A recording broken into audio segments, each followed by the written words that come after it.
Kwa nini haujaumia mzee wangu? Nawaambieni nikizungumza ukweli mtafungiwa. Inabidi uzungumze ukweli.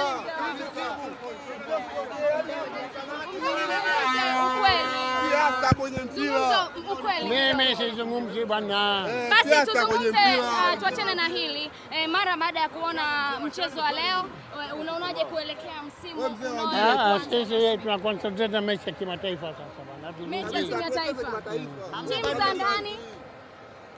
Timu za ndani kwenye ligi? Tuanze kwanza ligi. Kwa nini muiache ligi kwanza? Mmepoteza mara nne mfululizo pia kwenye ligi. Mara 4 mara 5. Kwenye ligi nazungumzia mzee wangu. Yaani uchawi tu.